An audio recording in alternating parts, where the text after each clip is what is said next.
నీ పేరేంటాయ్? గట్టిగా చెప్పమ్మా. వర్షిత. ఏ క్లాసు?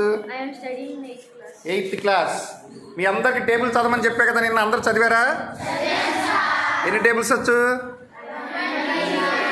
సరే, టేబుల్స్ ఎప్పుడు కూడా ప్రతి స్టూడెంట్కి కూడా టేబుల్స్ రావాలి. 20 టేబుల్స్ వరకు బాగా చదువుకోండి. అర్థమైందా? టీచర్స్ చెప్పినా చెప్పకపోయినా టేబుల్స్ అనేవి మీరు కరెక్ట్గా చదువుకోవాలి. టేబుల్స్ రావాలి, ఎడిషన్స్ రావాలి, సబ్ట్రాక్షన్స్ రావాలి, మల్టిప్లికేషన్ రావాలి, డివిజన్స్ రావాలి. ఇవన్నీ వస్తే మ్యాథ్స్ ఈజీగా నేర్చుకోగలుగుతారు అందరూ కూడా.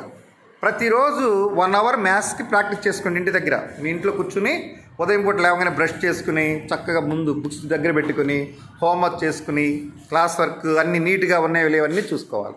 మరి ఈరోజు మనకి మీ క్లాస్ నుంచి వర్షిత టేబుల్స్ ఎన్ని టేబుల్స్ వచ్చాయి నీకు? 20 టేబుల్స్ చదివిందంట. నేను డౌన్ టు టాప్ చదవమన్నాక చదివావా? మరి డౌన్ టు టాప్ ఒక్క టేబుల్ చెప్పిస్తావా? ఫాస్ట్గా అందరితో చెప్పిస్తావా? షూర్, తప్పు లేకుండా చెప్పాలి. చూడండి, వర్షిత టేబుల్ చెప్తుందంట. చక్కగా మీరందరూ ఆ అమ్మాయితో పాటు చెప్పండి ఒకసారి. ఏమన్నా రాంగ్ చెప్పిందనుకో సైలెంట్గా ఆపి రాంగ్ సరిదిద్దాలి, కానీ మీరు అరవకూడదు. ఇప్పుడు ఆ అమ్మాయి చెప్తుంది, చెప్పమ్మా వర్షిత. రెడీ, స్టార్ట్ చెప్పు. 3 1s are 3, 3 1s are 3, 3 2s are 6, 3 2s are 6, 3 3s are 9, 3 3s are 9, 3 4s are 12, 3 4s are 12, 3 5s are 15, 3 5s are 15, 3 6s are 18, 3 6s are 18, 3 7s are 21, 3 7s are 21, 3 8s are 24, 3 8s are 24, 3 9s are 27, 3 9s are 27, 3 10s are 30, 3 10s are 30. ఇప్పుడు వర్షిత, ఇప్పుడు top to down చెప్పావు కదా, ఇప్పుడు down to top చెప్పాలి. ఒక mistake లేకుండా చెప్తావా? Sure, పక్కా, right, very good. Come on say loudly.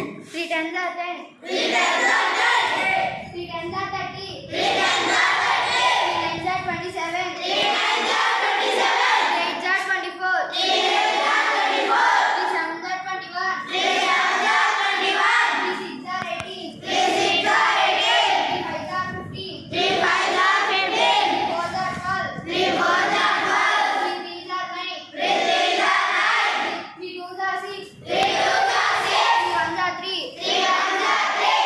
Very good, బాగా చెప్పింది. Give a big hand to her. మరి రేపు క్లాస్లో మీరు అందరూ 20 టేబుల్స్ మీకు వచ్చేసి ఉండాలి. 8th క్లాస్కి వచ్చండి, టేబుల్స్ అన్నీ రావాలి. ఎడిషన్స్, సబ్ట్రాక్షన్స్, మల్టిప్లికేషన్స్, డివిజన్స్ అన్నీ ప్రాక్టీస్ చేసుకోండి. Okay, right.